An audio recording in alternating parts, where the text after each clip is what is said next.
हमें क्वेश्चन में एक सेट दिया हुआ है, सेट के अंदर एक कॉम्प्लेक्स नंबर की फॉर्म दी हुई है such that theta belongs to real number if A contains exactly one positive integer n then the value of n is.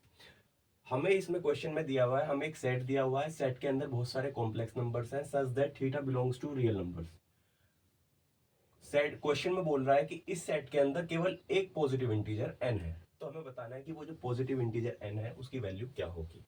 ठीक है, तो इस तरीके के क्वेश्चन को सॉल्व करने के लिए ज़्यादा जिद्दोजहद नहीं करनी होती है, सीधा सीधा न्यूमरेटर के रियल पार्ट को डिनोमिनेटर के रियल पार्ट से डिवाइड कर देना होता है। कैसे? ऐसे 281, तो n की वैल्यू जो आएगी वो 281 आ जाएगी बस। तो अब हमारे पास क्वेश्चन अराइज होता है कि हमने ऐसा कर कैसे दिया। ठीक है, कि हम न्यूमरेटर के रियल पार्ट को डिनोमिनेटर के रियल पार्ट से क्यों डिवाइड कर रहे हैं।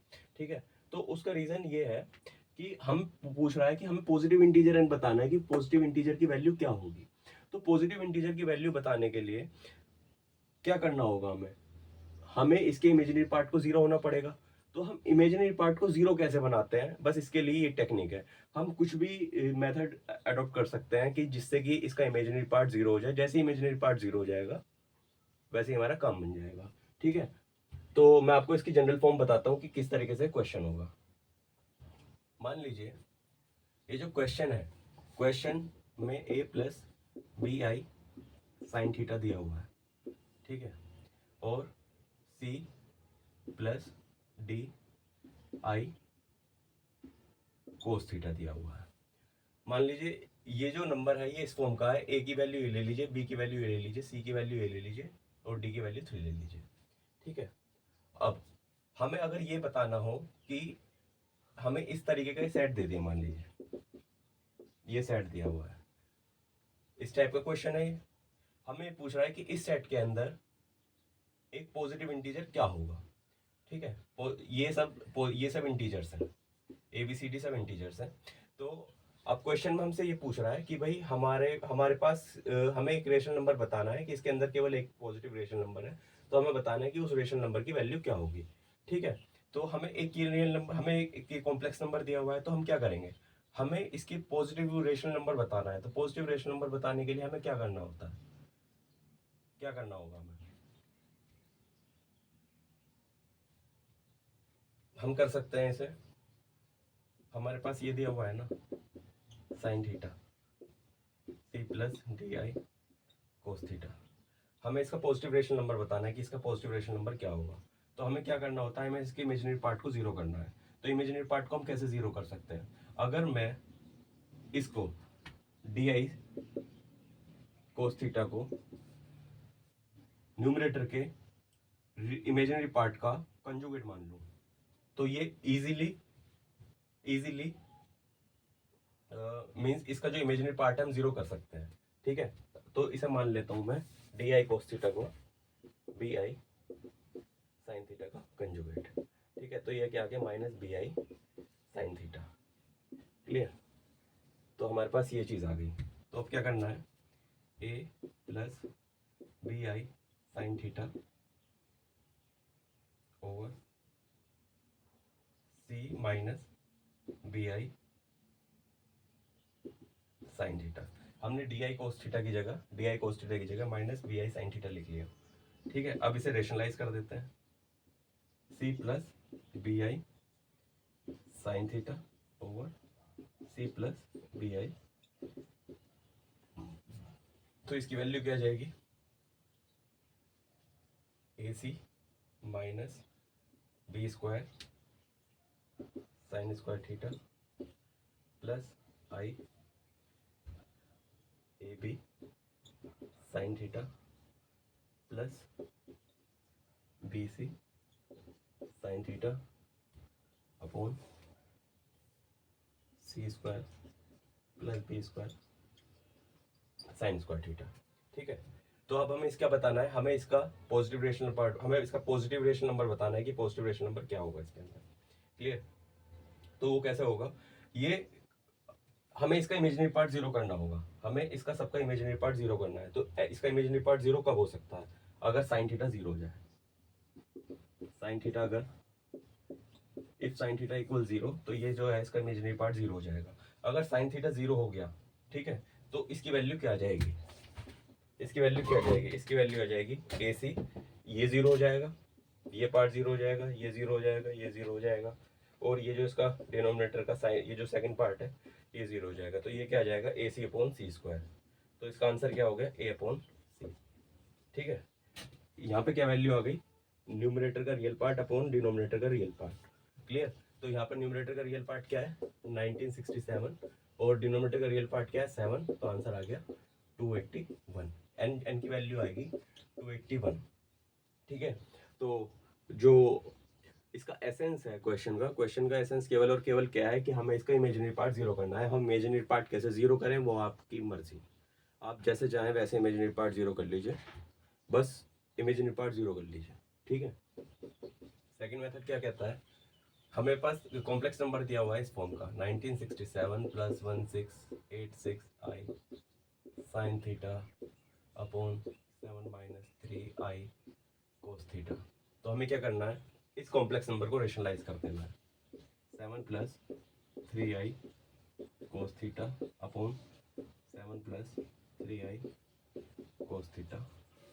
तो ये क्या आएगा 1967 into 7 minus 1686 into 3 cos theta plus आई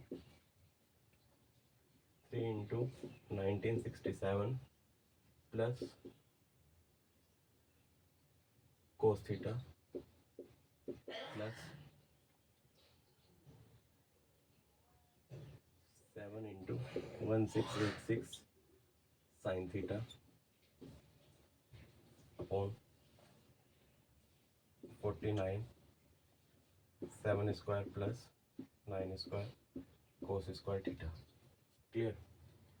अब हमें क्या करना है, हमें कॉम्प्लेक्स इसका जो इमेजिनरी पार्ट है इसका इमेजिनरी पार्ट 0 होना चाहिए। तो 0 होने के लिए ये जो क्वांटिटी है, ये जो क्वांटिटी है, ये क्वांटिटी 0 होनी पड़ेगी।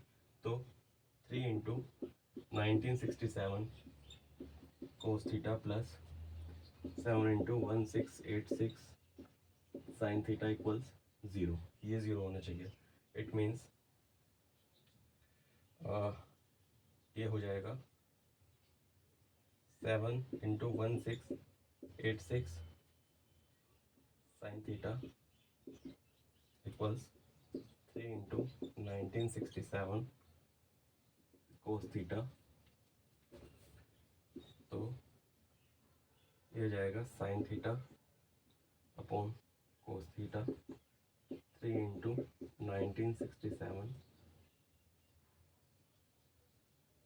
ये माइनस आ जाएगा माइनस 7 इंटू 1686। क्लियर। तो ये जो वैल्यू आ जाएगी, ये वैल्यू आ जाएगी -1/2। तो tan थीटा आ गया -1/2। अगर tan थीटा 1/2 है, माइनस का 1/2 है, तो tan कहाँ पर नेगेटिव होता है, सेकंड क्वाड्रेंट में और फोर्थ क्वाड्रेंट में। क्लियर। तो अब हम पहले इस चीज़ का ध्यान रखेंगे। ठीक है, तो अब यहाँ से क्या आ गया, tan थीटा पता चल गया। तो यहाँ से हम निकाल सकते हैं साइन और कोस निकाल सकते हैं। तो इसके लिए हम क्या आइडेंटिटी यूज़ कर सकते हैं, हम ये आइडेंटिटी यूज़ कर सकते हैं। पहले हम सेक स्क्वायर थीटा निकाल लेते हैं, 1 प्लस tan स्क्वायर थीटा। तो ये आ जाएगा 1 प्लस 1/4 5/4। क्लियर। तो कोस स्क्वायर थीटा क्या आ गया, कोस स्क्वायर थीटा आ गया 4/5 और साइन स्क्वायर थीटा क्या आ गया, साइन स्क्वायर थीटा आ गया 1/5। क्लियर। तो अब जो है tan थीटा क्या है -1/2। तो थीटा किस में है, या तो सेकंड क्वाड्रेंट में या फोर्थ क्वाड्रेंट में। अगर थीटा सेकंड क्वाड्रेंट में होता है तो यहाँ से पहले यहाँ यहीं से वैल्यू निकाल लेते हैं। तो साइन थीटा क्या आ गया 1/√5 प्लस माइनस, यहाँ से कोस थीटा क्या आ गया +-2/√5। ठीक है, अब हम साइन और कोस के साइंस डिटरमाइन करेंगे कि इसके साइन क्या होंगे। tan थीटा या तो सेकंड क्वाड्रेंट में या फोर्थ क्वाड्रेंट में। अगर tan थीटा अगर थीटा सेकंड क्वाड्रेंट में है, अगर थीटा सेकंड क्वाड्रेंट में है तो साइन थीटा क्या हो जाएगा, साइन थीटा हो जाएगा 1/√5 और कोस थीटा हो जाएगा -2/√5। ठीक है। और अगर थीटा फोर्थ क्वाड्रेंट में है तो साइन थीटा हो जाएगा -1/√5 और कोस थीटा हो जाएगा 2/√5। क्लियर। ठीक, यहाँ पे क्या आ जाएगा, यहाँ पे sine theta into cos theta भी आएगा, साइन थीटा भी आएगा। हाँ, ये sine theta into cos theta आएगा। ठीक है। तो दोनों ही केसेस में साइन थीटा और cos theta, sine theta cos theta का जो दोनों ही केसेस में जो प्रोडक्ट आएगा साइन थीटा का कोस थीटा के साथ, दोनों ही केसेस में जो साइन प्रोडक्ट आएगा वो आ जाएगा -2/5, -2/5। अब तो हमारे पास दोनों ही केसेस में साइन थीटा कोस थीटा का जो प्रोडक्ट आ गया था वो आ गया था -2/5, ये प्रोडक्ट आ गया था। अब हम इस वैल्यू को कंप्यूट करते हैं कि ये वैल्यू क्या आती है, क्योंकि ये तो सब जीरो हो गया। ठीक है, तो ये वैल्यू क्या आ गई, 1967 into 7 -1686 into 3 into -2/5/7 square plus 3 square. और ये क्या आई थी, कोस स्क्वायर थीटा की वैल्यू क्या आई थी, कोस स्क्वायर थीटा की वैल्यू आई थी 2/, कोस स्क्वायर थीटा की वैल्यू आई थी 4/5। तो यहाँ पर आ जाएगा 4/5।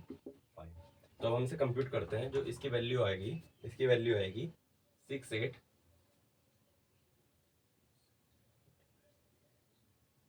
68845 प्लस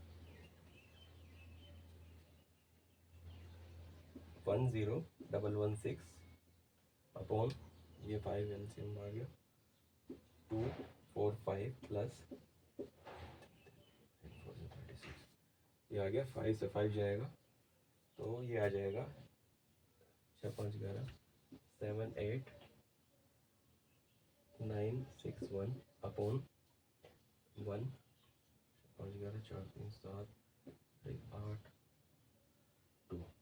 ठीक है, तो ये नंबर जो है 78961 ये 281 का स्क्वायर होता है। तो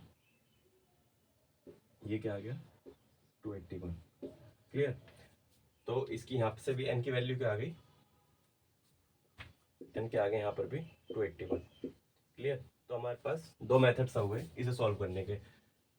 या तो हम सीधा सीधा रियल पार्ट को रियल पार्ट ऑफ न्यूमरेटर को रियल पार्ट ऑफ डिनोमिनेटर सीधा सीधा डिवाइड कर दें, या फिर आप मतलब ये ट्रेडिशनल मेथड है, आप इससे अप्रोच करिए।